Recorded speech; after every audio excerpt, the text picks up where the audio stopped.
Before the iPhone, there was Nokia. For years, Nokia dominated the mobile phone industry. Not just in one country, almost everywhere. Its phones were in classrooms, in offices, and in millions of homes. For an entire generation, a mobile phone meant a Nokia phone. The company built a reputation for reliability. Its phones lasted. Their batteries lasted. And somehow they survived almost everything. People joked that a Nokia could survive a war.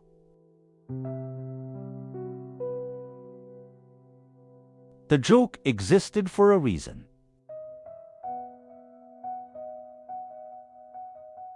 Consumers trusted Nokia.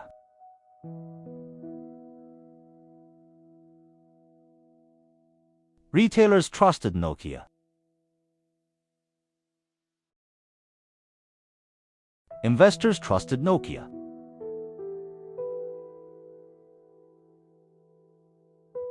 At its peak, the company controlled almost half of the global market. That kind of dominance is rare. Most companies never come close to it.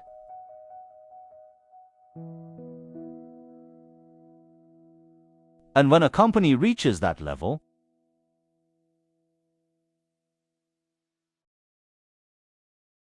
it becomes easy to believe the future will look the same as the present.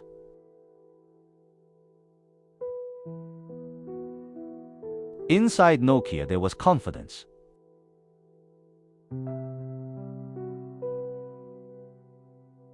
Outside Nokia, there was confidence.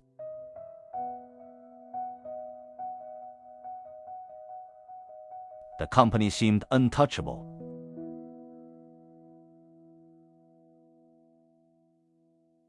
But in another part of the technology world,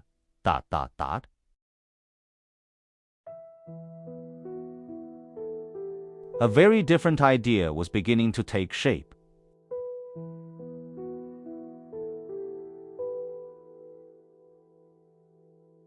In January 2007,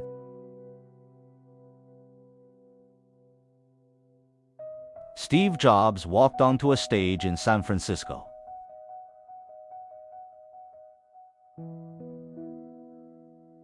And introduced a new product.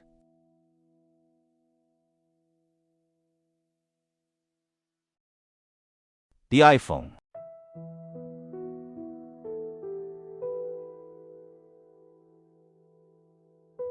Today, that moment feels historic.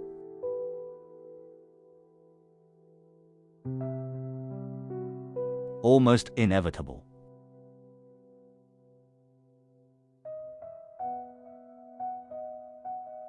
But at the time,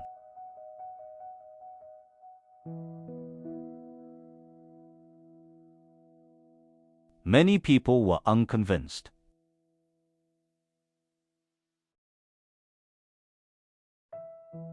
The phone was expensive.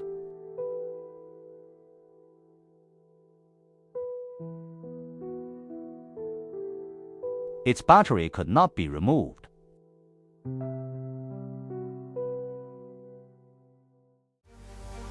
It lacked a physical keyboard.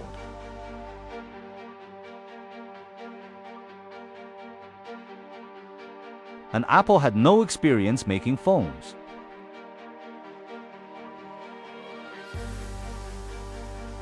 Compared to Nokia,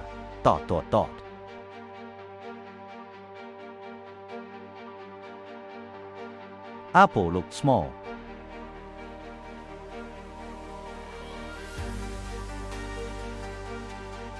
Almost irrelevant.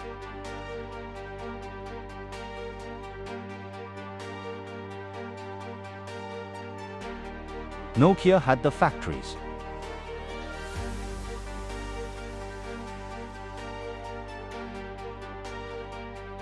The supply chains.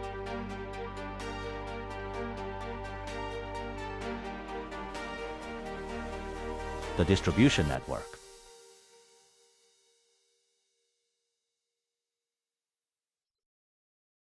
And hundreds of millions of customers.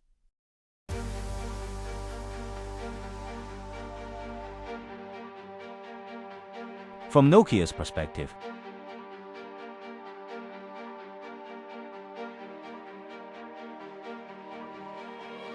there was little reason to panic.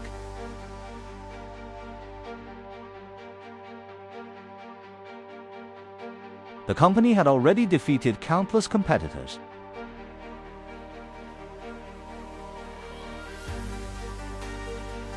Why should this one be different?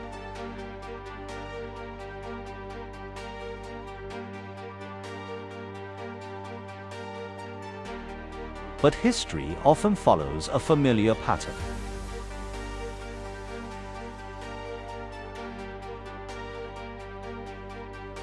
The biggest threats rarely arrive looking powerful.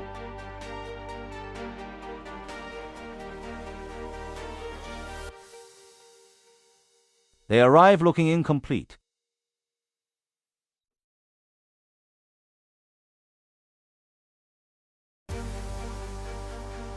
Unproven.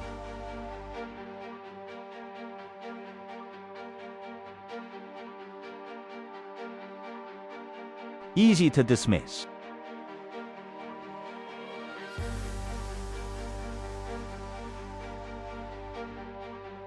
And that is exactly how the iPhone appeared in 2007.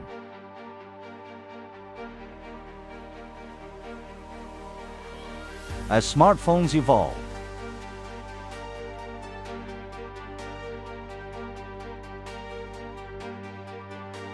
the competition changed completely.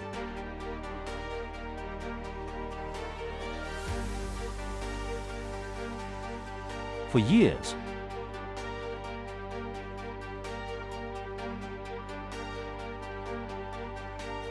mobile phone companies competed through hardware.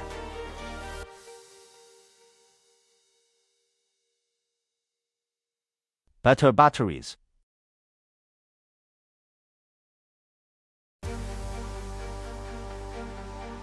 stronger signal reception,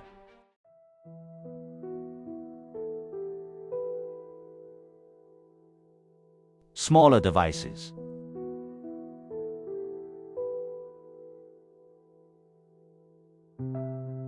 more durable designs.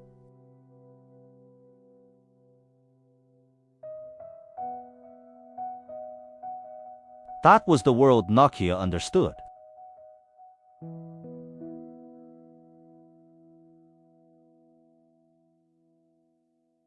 But smartphones changed the rules.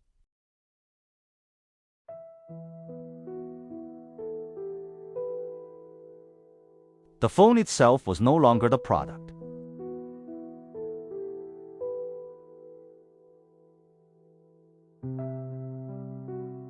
The software became the product.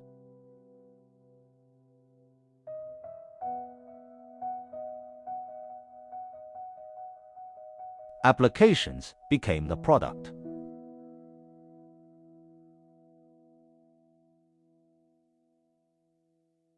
The ecosystem became the product.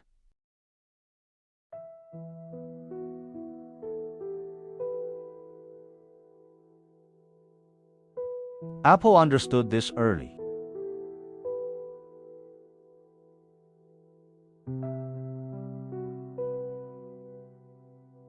Google understood it too.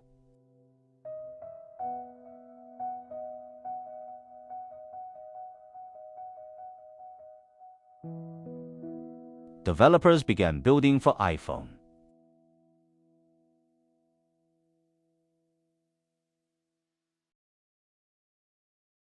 Then for Android.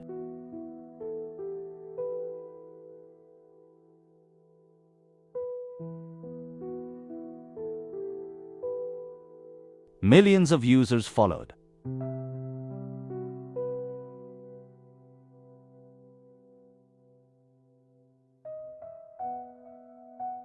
New services appeared.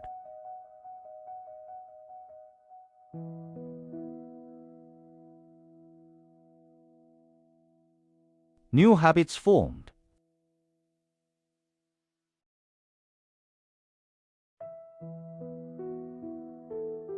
Entire industries emerged.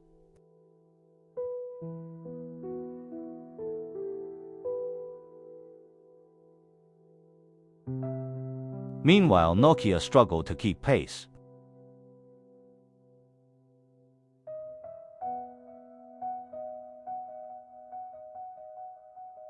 The company still had brilliant engineers.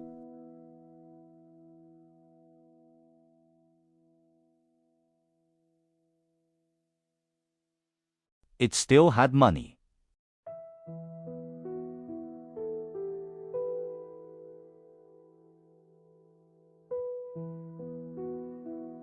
It still had global recognition.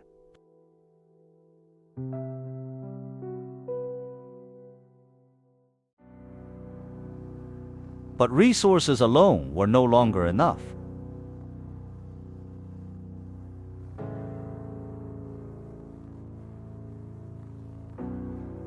The market was moving faster than Nokia expected.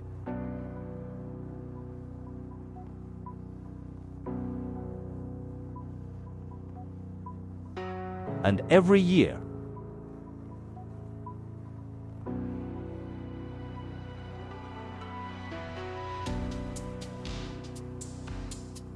the gap became harder to close.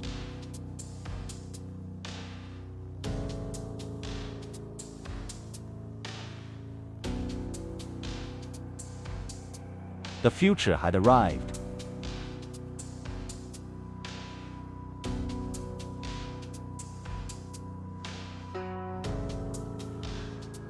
And Nokia was no longer leading it.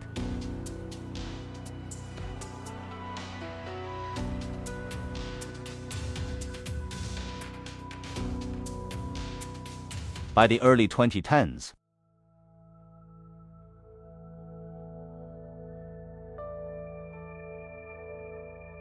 the outcome was becoming impossible to ignore.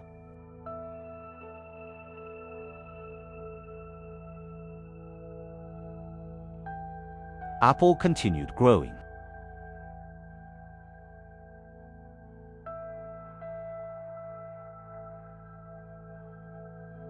Android expanded across the world.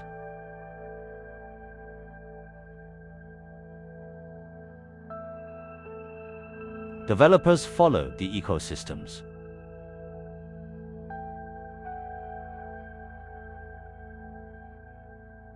Consumers followed the developers.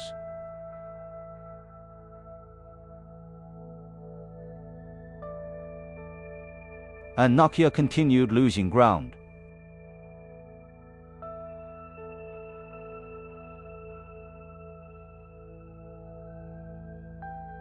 Market share disappeared.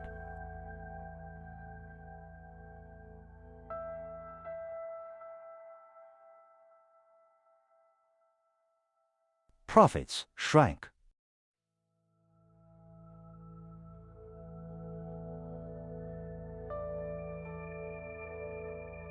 Momentum vanished.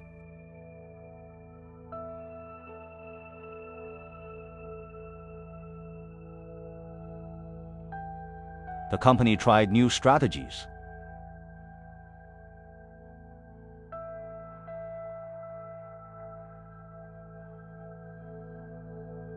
New partnerships.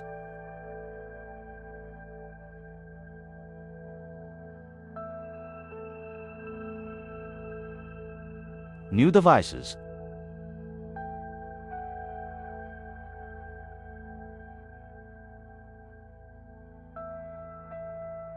But the market had already moved on.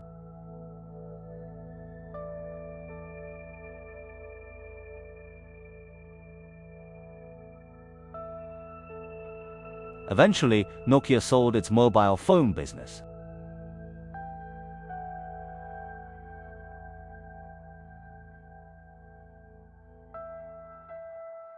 A company that once dominated the industry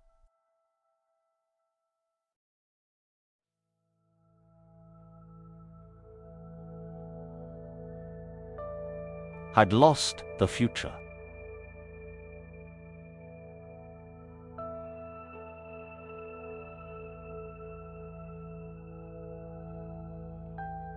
Many people describe Nokia's story as a technology failure.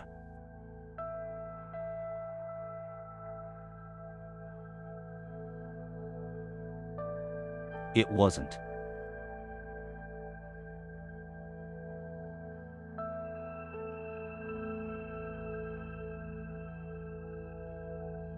Nokia had technology.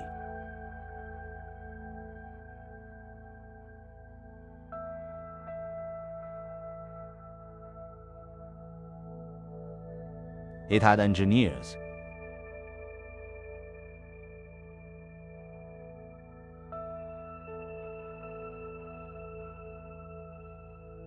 It had money.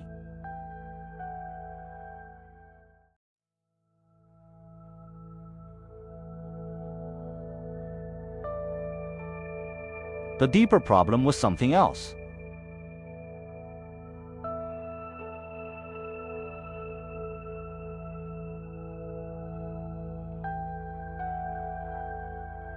Success had become a prison.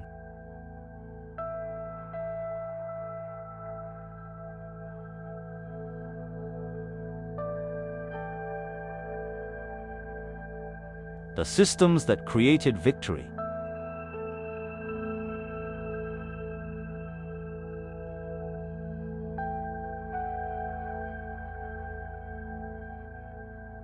made transformation more difficult.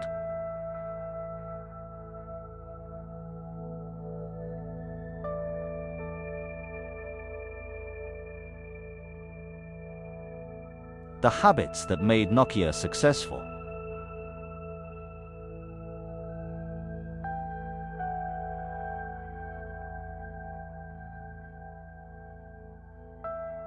prevented Nokia from changing fast enough.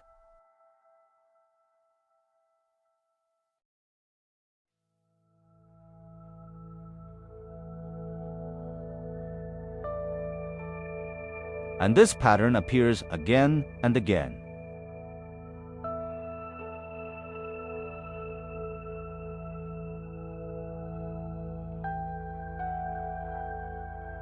Kodak,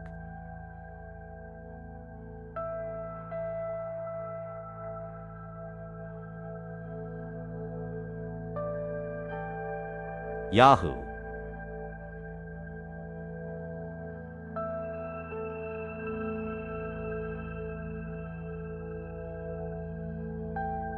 Blockbuster,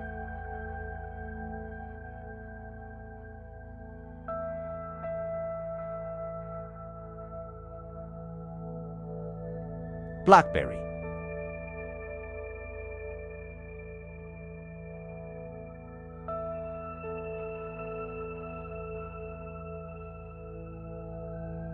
the future rarely destroys companies.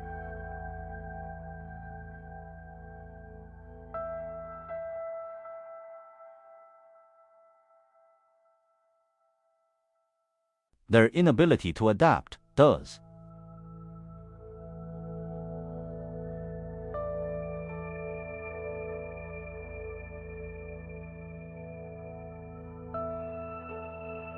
And that is the unspoken system.